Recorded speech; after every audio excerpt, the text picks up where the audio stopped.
SEGA filed trademarks for NFTs at the end of last year, and then a representative of Creative Assembly made a statement about NFTs this April, and it's the first time I was aware of CA broaching the subject of NFTs, something that I've been paying attention to quite closely. They even ventured out into the PC gaming subreddit to repeat the statement, because saying it once wasn't enough. So what was the tone of the acknowledgement? Completely neutral, and including the weasel words, "not at present." The tone of this statement is very conspicuously worlds apart from the universal hatred that NFTs have always had from every corner of the gaming sphere. Before I get into this, I'll explain where I stand with NFTs and blockchain. I've been into crypto for more than a decade now. I first mined Bitcoin for the hell of it back in 2012, and then I started buying Bitcoin and altcoins just before the crypto boom of 2017, and have only ever bought in even more since. I've got accounts on all the main exchanges and have private wallets with a few different coins. I've actually shelled my Bitcoin affiliate links before a couple of times, so you know I'm not making this up. As much as anything, I did that because I sincerely correctly believed that Bitcoin was about to explode and wanted to be able to gloat about being right when it did.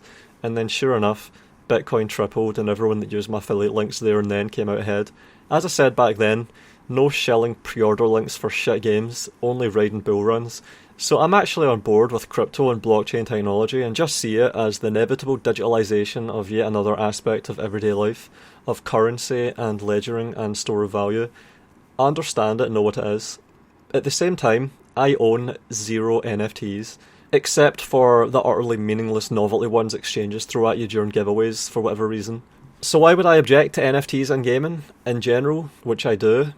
Because it has nothing to do with actually improving gaming as a medium, because it continues to financialise gaming even more than microtransactions and loot boxes already have, while the importance of meaningful engagement and truly satisfying interaction for the player recedes even further away into distant memory.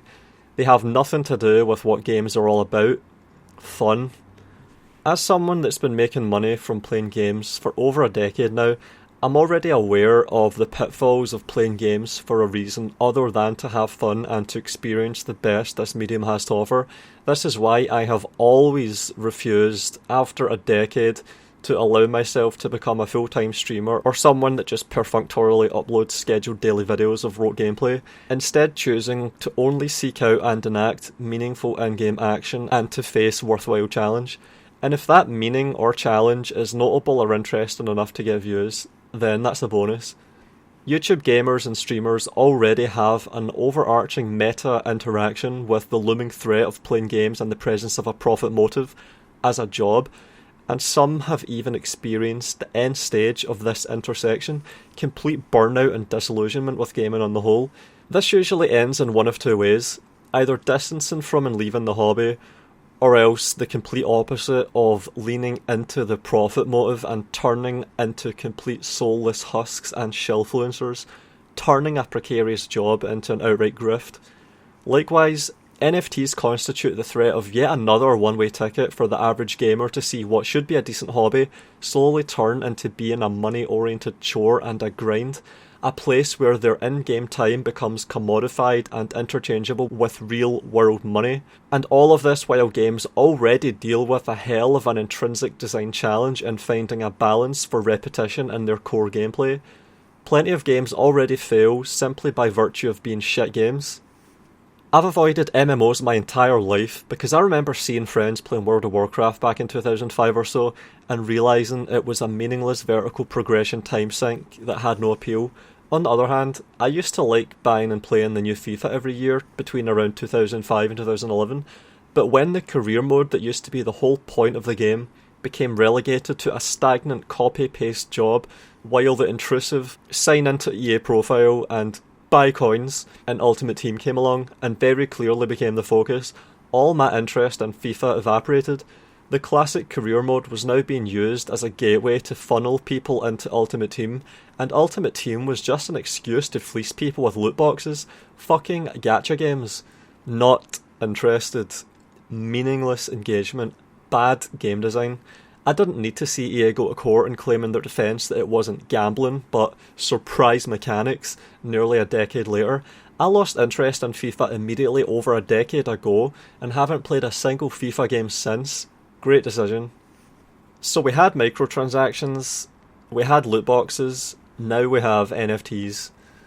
So what are NFTs and how could Total War integrate NFTs? What in-game digital objects in Total War could have a blockchain riding alongside and tracking them? How do you measure and quantify Total War? What is the unit that Total War gameplay is made of? Well, it's already eponymous, the units themselves, and recently we even have a return of the 90s RTS version of units with the individual fighters, lords as the Warhammerization designation goes. You might be skeptical and say that Total War would never commodify the units themselves. There's absolutely no way Total War would ever attempt to build a real-world economy around its multiplayer battles and their units. It would never attempt to turn itself into a collectible card game where you have to pay real-world money to build a deck of units. Well, guess what? Total War has already been doing all of the above for years. Some aspects of this have been going for over a decade, some of it for most of Total War's history.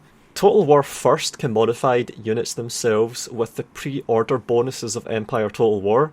It even ran the failed experiment of having exclusive bonus units split amongst different retailers, which anyone could have known would just piss everyone off. It then followed up by having actual unit DLCs, actually selling small groups of units. This is where they use words like pack, almost makes it sound tangible and dimensional and substantive. With words like content and pack and loot and store, it almost sounds like you could be dropped into the wilderness with a backpack full of DLC and survive for weeks. Total War then became pay to win back in 2011 with Shogun 2. That was over a decade ago. Everyone knows about Tokugawa Mounted Gunners and Donderbus Cavalry and Oda Long Yari. The most powerful units in the game are all paywalled, locked behind DLC. I've covered this already in videos before, I'll link those in the description if you're interested. Avatar Conquest, absurd as it is, remains the peak of Total War to this day in a lot of ways, and it became pay to win, which is why a lot of people that would have loved it haven't even given it a chance. Avatar Conquest was a great idea that could have been an even bigger success if it was just handled with dignity and carried through successive Total War games and built and refined. Nah, immediately mutilated with pay-to-win elements. Warhammer tested this pay-to-win unit model on their low expectation, low standard figurine collector audience with its own paid DLC, including along with them something called Regiments of Renown. These are paywalled versions of normal units, so paid reskins with stat tweaks under a different name. The laziest, high-margin swindle imaginable. All of this is you giving up your money and getting in-game units in return, paying for better units, paying to win, targeting the kleptos and taking advantage of fear of missing out. Total War likewise already got on board with the microtransaction mobile game bandwagon with Total War Battles Kingdom from 2016. I've always ignored the fuck out of that game, and you likely have too, but if you just Google it for reviews, the first one I looked at says, Total War Battles Kingdom is a good example of how microtransactions and pay-to-win development can hurt games. And then the review ends perfectly with, if you're not willing to invest a lot of money into this game, you just aren't going to get an experience worth very much. If you're looking for a true Total War experience, I'm afraid you should look elsewhere. And that's despite the official FAQ for the game repudiating pay-to-win very explicitly, so they already made a game where you need money to shortcut the grind and just experience the game. Forget winning. Just getting through the game at a reasonable pace involves forking over big wads of cash, as is typical for these microtransaction mobile game rip-offs. This game is what is known as pay to skip, so it's not pay to win, it's even worse. Imagine your game being so shit that people are willing to pay money to not have to play it. That's fucking mobile games right there. That's how they're designed. So that's what Total War Battles Kingdom of 2016 was. And it now gets the Thrones of Britannia treatment of being almost completely ignored and hidden away. There's actually another one that's even worse than this, and that even less people know about, and it's called Total War King's Return, and that one is really weird. Apparently SEGA and CA permitted a Chinese mobile game company to use the Total War brand to make a super low budget clone of its existing line of mobile game pay-to-skip microtransaction vehicles. I've claimed that Total War sold out to the toy company from hell with Warhammer and Games Workshop, but at about the same time, Total War was also selling out to some mobile game company in Beijing to let them stamp their shitty mobile game blueprint with the Total War name and brand. I can't even really find anything on that game except from a few articles and a couple of YouTube videos. They really pulled the plug on this and gave it the Thrones treatment. Complete abortion. But that was Total War's foray into mobile games and pay to skip. I mentioned collectible card game earlier, CCG. Total War went there too. That's what Total War Elysium was. The Total War brand on a Hearthstone clone. Free to play. It reused stuff from Three Kingdoms and fuck knows what else. Where have we heard that before? And they're obviously just waiting for the right moment to launch it and start selling card packs for real money. The worst though, at least in a sense, is Arena. This was the one big try at building a dedicated free-to-play multiplayer Total War experience. They built an interesting and worthwhile game, and it was getting a lot of interest from the hardcore multiplayer audience on Steam that had previously been completely let down by the bare-bones zero-effort multiplayer of Rome 2. So Arena was catering to some demand and getting some approval and praise, but then they moved it over to Wargaming, which is the studio behind famous microtransaction game World of Tanks. Arena then began microtransactioning the fuck out of its players and allowing people to buy overpriced units for $10 or $15 each. The new premium tier 5 cavalry unit, the Summation Lancers. This is a premium unit for Rome, and I wanted to go ahead and just show you guys all about them because I think it's a really interesting unit for Rome itself. And we can also talk a bit about, you know, whether this is pay to win or not and stuff like that, because that's a question I get asked so goddamn much. So at the moment you can pick up this unit in the Wargaming store, I believe, for about £10, which is quite steep if I'm honest. Like £10 seems like quite a lot of money. However, I wanted to make a video on them, so I decided to pick them up. And I feared that they may be on the premium Wargaming website, and my fears came true. They're on the Wargaming website here. If you scroll down, for £10.77, which is about $15. That is a single elephant unit for $15. Looking at the recent controversy that started around 6 months ago but came to my attention last week, that seems to be the theme with CA. Ever since Total War Warhammer 1, they have been testing to see exactly how gullible their customer base is and try the shady tactics that large publishers are pulling these days. $15 for a unit? That's a macro transaction at that point. The whole racket must not have worked out and had nowhere near enough people be dumb enough to fall for this, because they then just completely pulled the plug on the game, and then after a few years of silence, they sold it to China. Sound familiar? And now it's either completely dead or is moments away from it. It's hard to tell. So that makes it clear. It's microtransactions or nothing. Microtransactions and pay to win killed Total War multiplayer. This is why Total War games usually have a budget of 0 for multiplayer. Troy did, Three Kingdoms did, Rome Remastered did. They already tried investing money into an actual playable Total War game, and you didn't go for it. You didn't repay it by buying all the microtransaction bullshit. Why will you never get a good Total War multiplayer? Ever? Microtransactions are why. They know how to do it, they just won't. They don't want to. Multiplayer Total War is gone forever. The only way I can see this changing is if they can figure out a way to monetize it in a way similar to what they envisioned already. And NFTs might be the exact excuse they need to have another run at it. Sometimes nothing is better than something. Actually, most of the time nothing is better than something.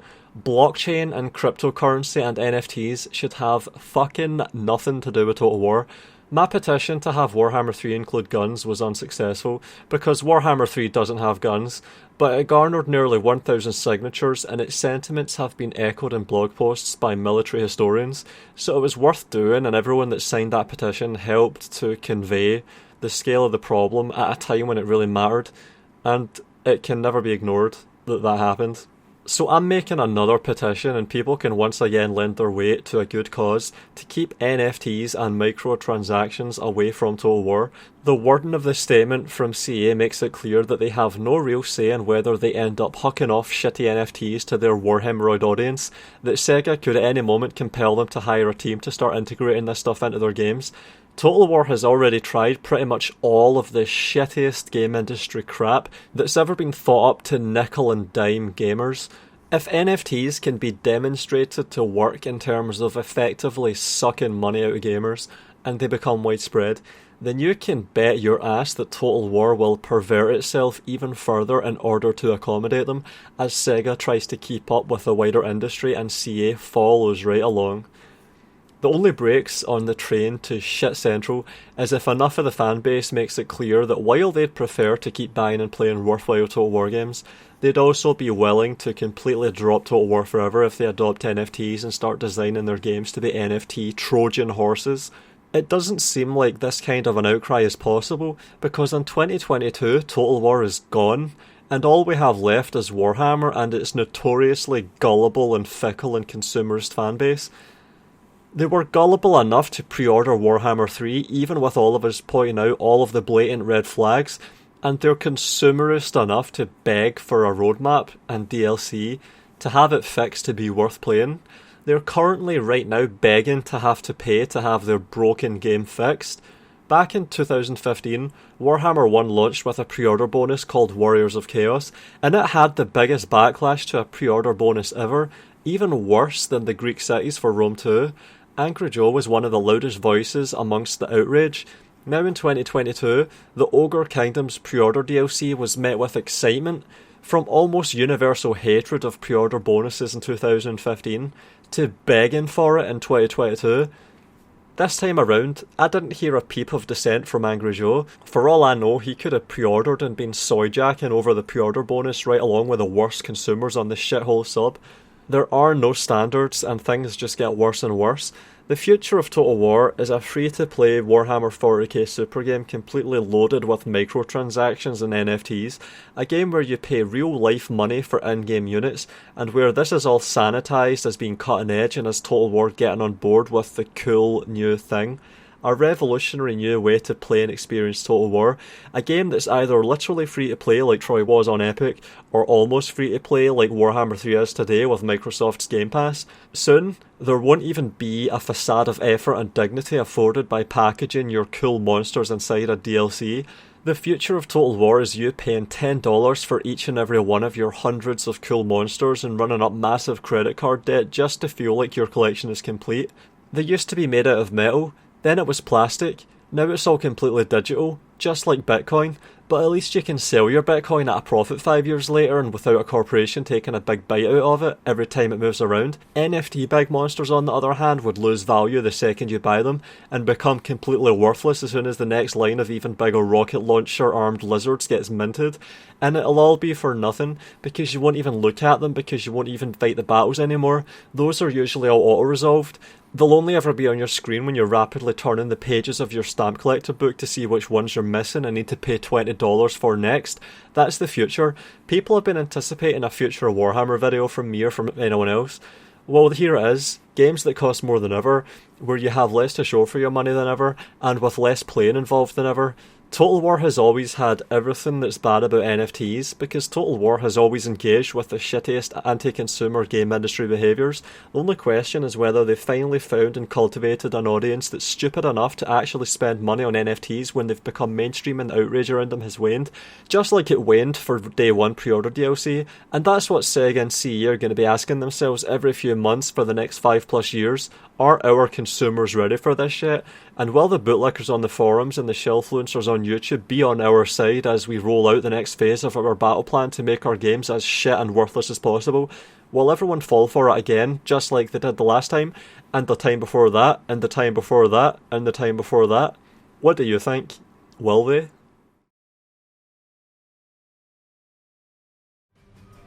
If you appreciate my work and want to see more of it, then remember that I'm funded by Patreon and not product placements.